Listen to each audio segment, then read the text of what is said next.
आसाम सरकारा मोनद' हारिनि स्टेटास होनायखौ लानानै नैबे उपेन्द्र ब्रह्म काजलगावआव थानाय मोनसे फरायसालिमानि नोंथांमोन फरायसालिमा एबा प्रटेस्ट हाबाफारि लादों।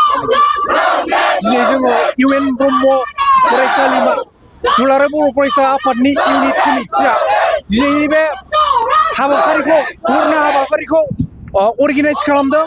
जाहोना जाहैबाय जोंनि स्टेटआ क्लियार, मोनद' हारिनो एसटि होनायखौ जों गनाया, जों माब्लाबाबो गनाया। जों फरायसाफोरनि इयुना खोमसि जानो थांगासिनो दङ। दिनै बे मोनद' हारिया एसटि जामारोब्ला जोंनि फरायसाफोरनि इयुना जोबोद गाज्रि फारसे थांगासिनो दङ। आरो मोनद' हारिया एसटि जानांगौब्ला जोंनि लिडारा मा बुजिदों?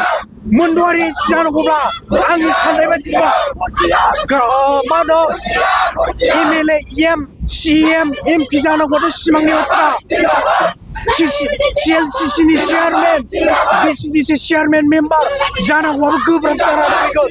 बेनिखायनो जोङो खौसेयै ट्राइबेल माहारियै जों बेखौ होबथागोन।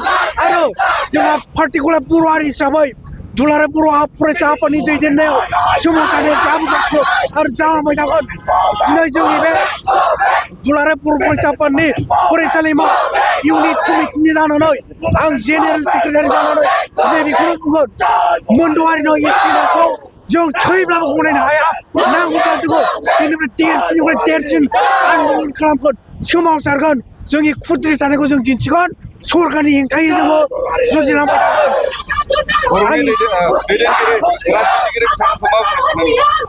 बर' हारिनि दैदेनगिरि राजखान्थिगिरि बिथांमोननिसिम माखासे गोबां मिजिं आसा जोंहा दंमोन, नाथाय बिथांमोनखौ फंसेबो बाथ्रा जों बुंनाय नुनो मोनाखै। आं मुं लानानै बुंलायला। दिनै जोंहा एमएलए दङ, एमपि दङ, जोंहा बिटिसिनिनो गोबां माखासे लिडारफोर दङ। बिसोरनि जिबायदि बाथ्रा बुंनांगौमोन बेखौ बिथांमोना बुङाखै। बेनि थाखाय जों दुखु मोनो। बेफोर जोंनि थाखाय आनफरचुनेट होननानै बुंनांगोन। नोंथांमोननि जे प्रटेस्टखौ जुदि सरकारा जुदि होयोब्ला नोंथांमोना इयुनाव माबायदि बेबस्था लागोन?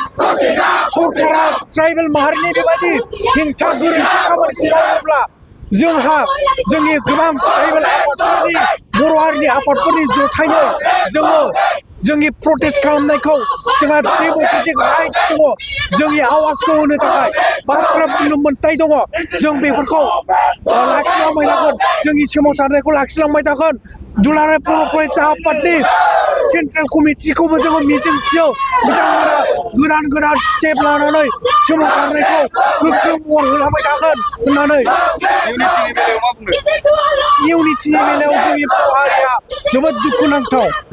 बेखौ राजखान्थि बिथिङावनो होन, गुबुन गुबुन बिथिङावनो होन, जोंनि बर' हारिया इउनिटियाव जोबोद लोरबां।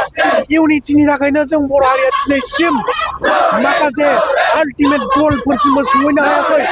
इउनिटिनि आंखालावनो जों बर' हारिया दिनैसिम जोंनि आल्टिमेट गल, जोंनि थांखि, सिमां, मिजिं बेफोरखौ मोनफुंजोबनो हायाखै। इउनिटिनि आंखालावनो जों बर' हारिया दासिमबो बे थासारियाव दङ। Thank you.